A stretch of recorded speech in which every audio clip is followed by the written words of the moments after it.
guys, welcome back to my channel. So as I promised, now this video, I'm pretty sure you already know what this book is about, what this video is about. So this video is about what books I read in June 2020. Now I read 11 books this last month. So today's, I think, 1st July, the day I'm recording it. Probably you guys will see the video after some days, but I'm filming this video in like the 1st of July, and I read 11 books, as I said, in June. Now I'm gonna briefly discuss about the books I read and gonna show you what books I read. So let's get started. So the first book I read was, I already showed you this book in the book haul I did a few days ago. So this book is 100 Selected Poems by Emily Dickinson. So as I said, this is a hardcover. You can't see. So this is a hardcover. I already showed you the inside of this book. This is such a pretty book. This is by Fingerprint Classics, I think. Yeah, Fingerprint Classics, the publisher is. And so this book, I love this book. This book had overall a depressing atmosphere, which is like really like it leaves sort of like a void inside me, if you will. So but I like the poems. I mean, the poems meant so much to me. I almost cried while reading some of the poems. I'll read one of my favorite poems to you. It's a short poem, but it spoke to me. It really did. So this one is I'm Nobody, Who Are You? So the poem is I am nobody, who are you? Are you nobody too? Then there's a pair of us, don't tell, that advertise, you know. How dreary to be somebody, how public like a frog, to tell one's name the livelong June to an admiring bog. Now this poem weirdly spoke to me. It's like, sometimes I feel like I feel miserable sometimes. It's like it's no one's fault really. It's just my brain sometimes does this when I feel miserable and I feel like I am a nobody. But there are pros to being or feeling like you're a nobody, but that's not for this video. So we'll move on.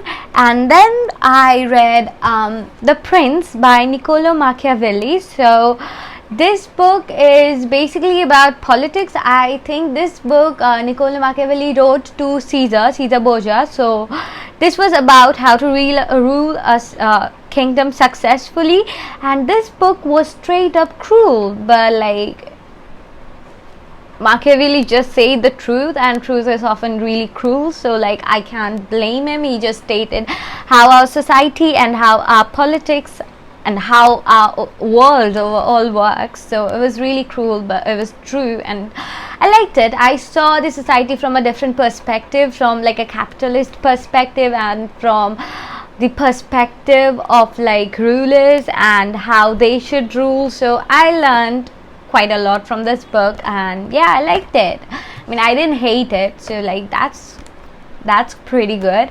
And then there's The Illustrated Poets by William Shakespeare. I mean, this book has some of Shakespeare's sonnets and poems and songs, sonnets and songs.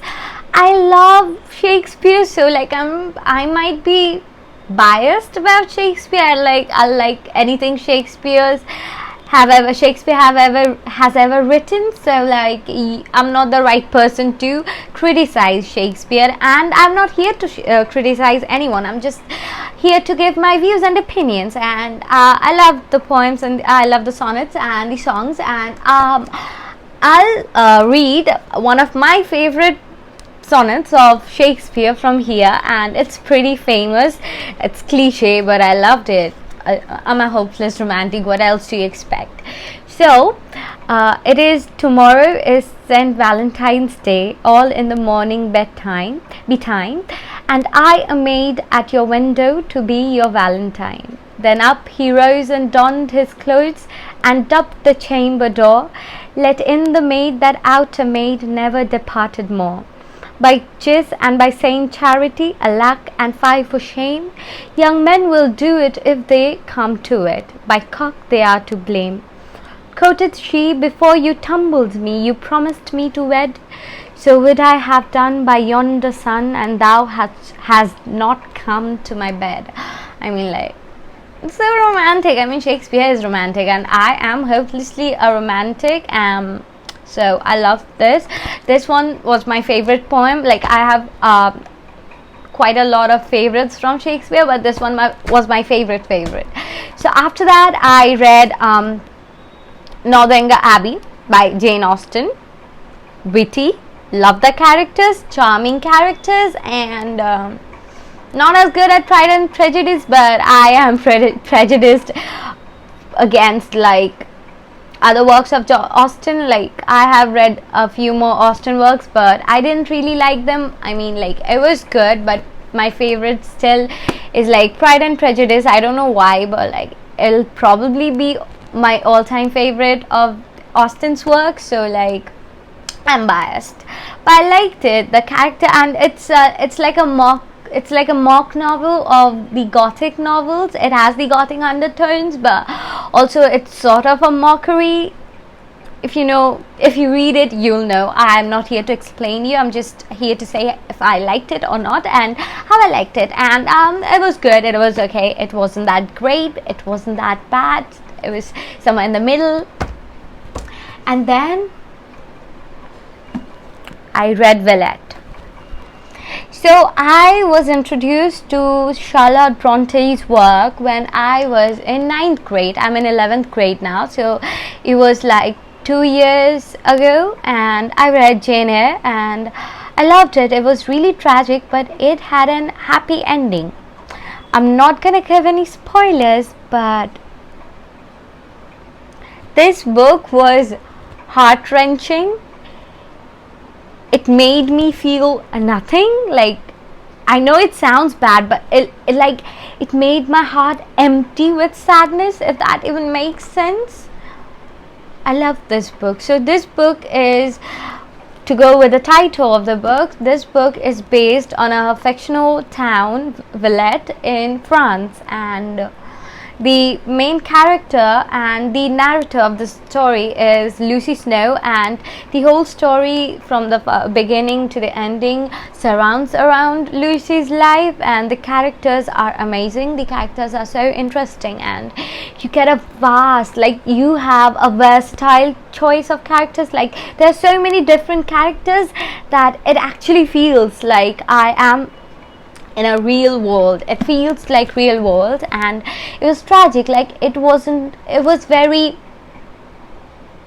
it had the tragic aura all throughout the story, if you know what I mean. It's like, it wasn't outright or straight up sad and heart-wrenching, but it was like this sad, depressing undertone to it that it will make you sad. But it's beautiful writing, and the story is beautiful. I'd give this 5 out of 5 stars. I will go ahead to go that far to say that this is probably in some ways better than Jane Eyre, and I loved it better than Jane Eyre. I don't know, I like tragedies, so like Jane Eyre at the end was like a happy ending sort of story, but this the ending of the story is to your perspective. From the perspective you see, it'll depend completely on you. You could imagine whatever you like. The ending is not complete and is not disclosed completely and clearly. So like whatever you think, if you think it had a happy ending, you can, but for me it didn't. It was sort of tragic, so I like this book. And then we have Prithibir Pathe, or I think My Apprenticeship by Maxim Gorky. So sorry, I sort of spoke in Bengali, I'm really sorry, but this is Prithibir Pathe by Maxim Gorky. So this is the Bengali translation of the Maxim Gorky's work, and the English is probably, I already said, My Apprenticeship. I don't know how to pronounce it, I'm sorry. So heart-wrenching. I haven't read David Copperfield, but I know the story sort of. And I don't know, for some reason I always like compare the life of Maxim Gorky to David Copperfield. I know it's fictional and this is real life, and that's why it makes it 100 times sadder, but it also inspires me sort of, because like somehow this boy ended up being Maxim Gorky and being who he was and being this famous and being such a good person. It surprises me. If you believe in fate and destiny, it's like you can, but like it's surprising, but it's beautifully surprising in some ways, and it amazes me. It inspires me. I was gonna say expires me, but I'm sorry, but it inspires me, and it inspires me to try and be my best and to do good, and like it gives me sort of hope that I can do better and get to a good place. So yeah, I love this book. Now after this, I read Othello. I hated Iago so much that I loved him. Like, his character was portrayed so evilly and beautifully that you have to like Iago. Like, you will hate him, but you will like him, like, if that makes sense. And I was frustrated over Othello, and the moral of the story is, don't be jealous, you fools, and fact check whatever you hear, and just don't kill someone by taking someone else's words. Is that so hard to do? You don't just kill someone. Othello, you just don't kill someone. That's that. Then I read Hard Times by Charles Dickens. This is my Dickens first work I read. The full unabridged version. This is the first story. I am planning on reading The Christmas Carol and David Copperfield later this month, and I'll add it sometime later and review it probably, I don't know. So this book, again, I stick to my word, this book is not for kids. No, this book can be for kids, and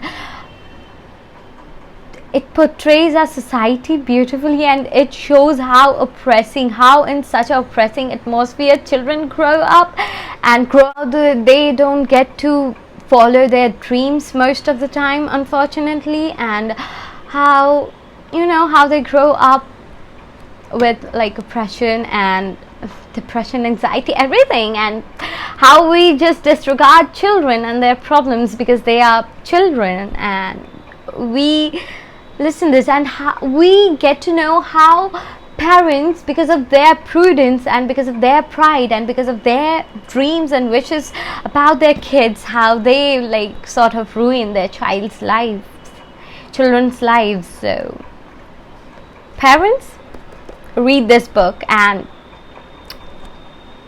let your children do whatever they want, as long as they are doing something good and as long as they aren't hurting anyone. And after this, we have like The Hungry Tide by Amitabh Ghosh, and I didn't like it. It's like, apparently this is a novel, but like this was more of a documentary to me. I mean, don't get me wrong, I loved how it described and how it portrayed the Sundarbans and its people and the animals and the history and everything surrounding it. So I'll say that it's a beautiful story, but it's like, it's more of a documentary and not a novel, because the characters were flat. The characters didn't have many dimensions, and the characters sort of annoyed me throughout the story, except one character that was Spooky, and he didn't annoy me because he didn't talk. So like, you get what I'm saying, right? He didn't annoy me just for the sake of not talking, and all other characters just irked me and just made my blood boil at some point. And the character development was not good. It was like the characters weren't developed and they went halfway through the book just as they started, and suddenly they just changed. And it's weird because a person doesn't change in a moment's happening. A person can't change in a moment. They need time, they need to develop, they need to grow, and growing needs time. But this book didn't have it. The characters magically changed and it was weird. So like I'd probably give it like 2.5 or 3 stars out of 5 because I didn't like it. And then I read Mrs. Dalloway by Virginia Woolf. I love this book. Wait a second. Of course, I love the books. I love most of the books except that Hungry Tide book. I didn't like it. So it was homoerotic sort of. I don't know. Don't come for me. I just felt like it was it had a bit of homoeroticism. Like, punish me.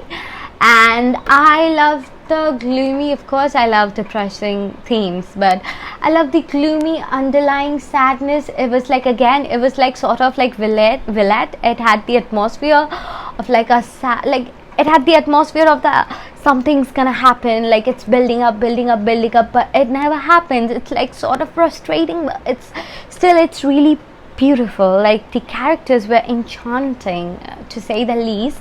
And Mrs. Dalloway was an interesting character, and she wasn't like in most of the novels she wasn't all perfect. She had flaws, she had so many flaws, but that is what made her and the other characters so beautiful. They were so beautifully flawed. I mean, it sounds romantic, it sounds like the book romanticized depression and sadness, but it didn't. It showed the the reality of sadness and depression and mental problems and like trauma and PTSD, everything. It had so many themes to it, and it also had really strong female characters, and I love the book. I mean, Woolf, you were doing some great work. As I was saying, the writing style was beautiful, and I loved how unreal it felt. It felt like a dream. The book,